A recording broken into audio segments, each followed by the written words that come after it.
আসসালামু আলাইকুম। আরেকটা নতুন দিনের শুরু, নতুন সকালের শুরু। এখন আমি চলে যাচ্ছি কাজে। আমি এখন ট্রেন নিব। সো আমি সবসময় একটু টাইম দেখে বের হই যাতে আমি অন টাইম সব কিছু পাই। তো আমি আমার জব প্লেসে চলে আসলাম। আসার পরেই এখন আমাকে তো কফি বানাতে হবে, কফি ছাড়া তো চলবেই না। আর এত বাহিরে বৃষ্টি হচ্ছিল, মানে কফির ক্রেভিং আমার হতেই থাকে। যতক্ষণ আমি কফি না খাবো ততক্ষণ আমার ভালোই লাগে না। তো এই তো এখন একটা কফি খেয়ে আমি কাজে নেমে পড়বো। কাজ শেষ করে ফেলেছি, এখন বাসায় চলে যাচ্ছি। সারাদিন আর ওইরকম করে কোনো ভিডিও করা হয়নি। তো টাওয়ার ব্রিজ দিয়ে যখন যাচ্ছিলাম তখন তো একটু ভিডিও করা লাগেই। আর এখন আমি আমার কাজের জায়গার রুট চেঞ্জ করেছি, আমি একটু অন্য দিক দিয়ে যাই, যার জন্য টাওয়ার ব্রিজটা এখন আমার কাজের জায়গায় যাওয়ার সময় পড়ে।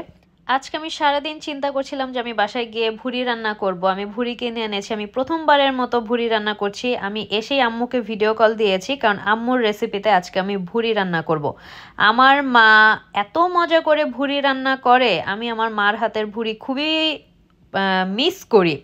তো আম্মু বলল হলুদ দিয়ে একটু সেদ্ধ করে নিতে, সাথে একটু লবণ দিয়েও। তো আমি সেদ্ধ করে ভালো করে ধুয়ে একদম সাইডে করে রেখেছি। আম্মু বলল যে যেইভাবে রান্না করতে, সেইভাবে রান্না করলে নাকি কোনো স্মেল আসবে না। তো এই তো এখানে আমি তেজপাতা, তারপর হচ্ছে জিরা, কালো গোলমরিচের গুঁড়া, গুঁড়া না আস্ত কালো গোলমরিচ, তারপর হচ্ছে দারচিনি, এলাচি, লবঙ্গ সব কিছু একসাথে পেঁয়াজের সাথে আহ, একটু ভেজে নিচ্ছি।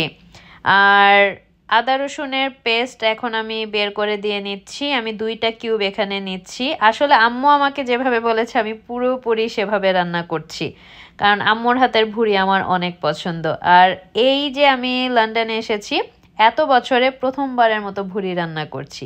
তো এখন আমি এখানে সব ধরনের মশলা অ্যাড করে নিচ্ছি। হলুদ, মরিচ, ধনে গুঁড়া, জিরা গুঁড়া, যেটা আমরা সবসময় দিই। আর একটু পানি দিয়ে দিলাম যাতে মশলাগুলো পুড়ে না যায়। কিন্তু এর মধ্যে আমি যেই কাজটা করেছি, আমি এখানে একটু কালা ভুনার মশলা অ্যাড করেছি, যেটা প্যাকেট মশলা আমার বাসায় ছিল। তো এই তো ওইটা অ্যাড করার পরে কালারটা একদম এইরকম চলে এসেছে। এখন আমি মশলা কষিয়ে নিচ্ছি। আম্মু বলেছে অনেকক্ষণ ধরে মশলাটা কষাতে, যত ভালো করে মশলা কষাবো তত ভালো হবে খেতে। তো এই তো আমি মশলা কষানোতেই অনেকক্ষণ সময় নিয়েছি, লাইক 4-5 মিনিটেরও বেশি হবে আমি মশলাটা আসলে কষিয়েছি। এই তো এখানে আমি কেটে ধুয়ে পরিষ্কার করে সেদ্ধ করে রেখেছি ভুঁড়িগুলো, এখন আমি দিয়ে নিচ্ছি। আর এইখানে তো ভুঁড়ি অনেক ক্লিন থাকে।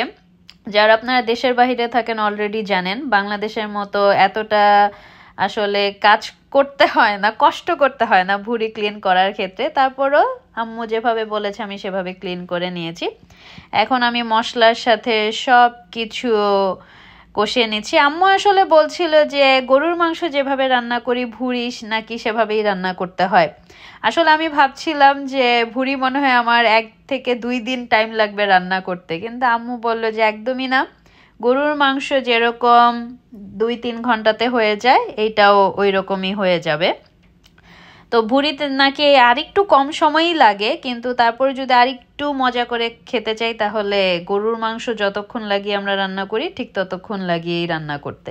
তো এই তো আমি ভালো করে এগুলো মশলার সাথে মিশাচ্ছি। আর আমি অনেকক্ষণ ধরে আসলে এগুলো কষাচ্ছিলাম, কারণ আমারও মনে হচ্ছিল বেশিক্ষণ ধরে কষালে মনে হয় ভালো লাগবে। তো এই তো এখন আমি লিড দিয়ে ঢেকে দিব। মাঝখানে আমি উঠে অনেকবার নেড়ে চেড়ে দিয়েছি, আর পানি দিয়েও আসলে এটা একদম রান্নার শেষ পর্যায়ে চলে এসেছে, কিন্তু মাঝখানে আমি ভুলে গিয়েছিলাম ভিডিও করতে। তো এই তো এখন আমি আম, আলু অ্যাড করে নিচ্ছি। আলুটা আমি ছোট ছোট কিউব করে কেটেছি যাতে ভুঁড়ি যেই সাইজের আলুটাও সেই সাইজের থাকে, খেতে অনেক মজা লাগবে, মনে হবে যে ভুঁড়ি আসলে। তো এখন আমি সুন্দর করে সব কিছু দিয়ে একদম ভুঁড়ির সাথে অ্যাড করে নেব। এটা একদম শেষ সময় দিয়েছি, কারণ এই দেশে তো আলু সেদ্ধ হতে বেশি সময় লাগে না, আর এত ছোট করে কিউব করলে তো আরও বেশি সময় কম লাগে সেদ্ধ হতে। তো এই তো আমার ভুঁড়ি রান্না হয়ে গেছে, দেখেন একদম জিভে জল চলে আসছিল যখন আমার এটা রান্না হচ্ছিল। আর এটা আমি রান্না করেছি আজমি কাছ থেকে আসার আগেই, কারণ আজমি খেতে একদমই পছন্দ করে না। তো ও কাছ থেকে আসার আগেই আমার এটা রান্না শেষ করতেই হবে। তো এইখানে আমি এখন গরম পানি দিয়ে দিলাম। আমাদের বাসায় আসলে আমরা ভুড়ি খাই একটু মাখা মাখা, অনেকেই দেখি যে ভুড়ি একদম ভাজা ভাজা করে খায়। তো আমরা একটু গ্রেভি খেতে পছন্দ করি। তো এখানে এখন আস্ত কাঁচামরিচ দিয়ে দিলাম, একটু ফ্লেভার আসলে ভালো লাগবে। আর একদম যাতে কাঁচামরিচটা গলে না যায় সেই টাইমেই আমি কাঁচামরিচটা দিয়েছি। ভাজা জিরার গুঁড়াও আমি দিয়ে নিয়েছি। আমার ভুড়ি রান্না হয়ে গেছে, এর থেকে আমি বেশি আর পানি শুকাবো না। এখন আমি খেতে বসে পড়েছি, দেখেন শুকনা মরিচ দিয়ে কিভাবে আমি মজা করে যে খাচ্ছিলাম। ভুড়ি আমার পছন্দের খাবারের লিস্টের মধ্যে একদম টপে। তারপরে একটু মনে হলো রাতের বেলা পপকর্ন খাই, মাইক্রোওয়েভে আমি পপকর্ন করে তারপর খাবো। এই যে এই প্যাকেটটা কিনে নিয়ে এসেছি যেটা মাইক্রোওয়েভে দিলেই হয়ে যায়। তো একটা বাটির মধ্যে নিয়ে তারপর আমি মাইক্রোওয়েভ করতে দিয়ে দিয়েছি।